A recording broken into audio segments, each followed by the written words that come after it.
Hey, it's Norm from Tested. I'm here in NYU, NYC, but specifically NYU with Sean Charlesworth, Hey guys. the inventor.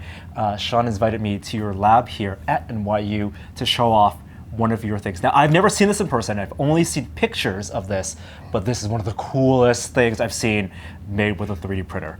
It's your Octopod. Yeah, the Octopod. One of the best decisions I've ever made in my life. Oh, my goodness. I did this for my thesis, and it was also one of the hardest things I've ever done in my life.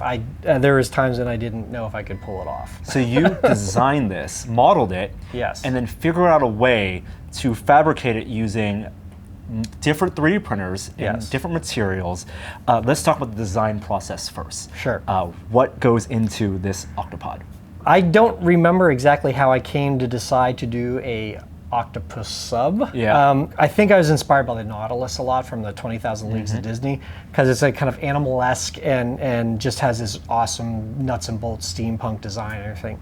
And that's kind of what I was going for. And then it became I think an octopus when I found out that the printer that I had available would print in rubber. And 3D printer that prints in Right. rubber. Like So I did flexible materials. Yeah, so we did a write-up on that. Yep. And so I was able to do tentacles. Oh my goodness. That have a rubber core and a hard plastic knuckle. And from there, it was just like, And I think that's how the octopus came to be, you know. Yeah. So I really like, nuts and bolt aesthetics, like, World War II stuff, like in Steampunk-ish. Yeah, and just with a lot of mechanical features. So, and so I set about this as designing this as it was like a salvage vehicle that looked like it could actually work.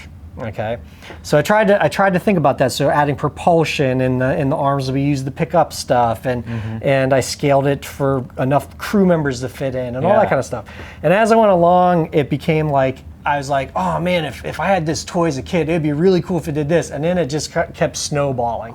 So then it went from just being a thing to being a functional thing. Right, a static sculpture to being like a play set. Exactly. Basically. So that's kind of how I approached it. But then that complicated things where all of this had to fit together, and I was using, I've mentioned this a few times, when CAD, which is meant for mechanical assemblies and stuff like that, may have been more appropriate, but I came from a polygon modeling background, more for games and entertainment. Right. So I went with what I knew, and I designed this all in Cinema 4D, and it was quite a challenge, but I managed to get it so that all of it, opens up. There's a cockpit in there. Up.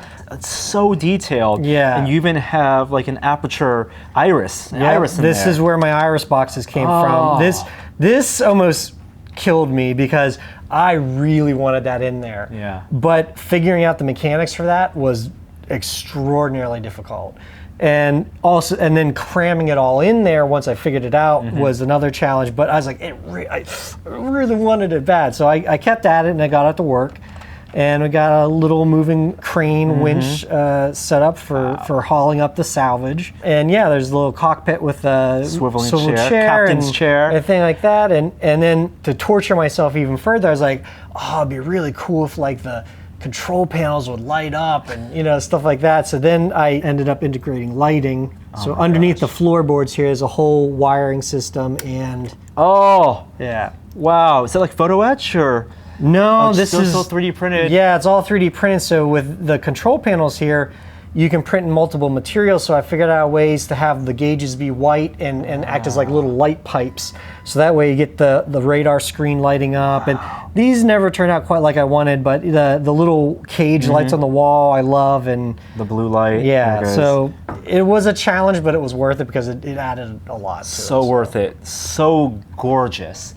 You have a photo gallery online, and these are armatured, so you can pose them how you want. This is like the prized possession. I love the details on the flooring, this the is graded floor. This is Death Star grade. Oh, all right. Well, behind the scenes information there. This is grading from the Death Star. It's the all that pattern always on the wall.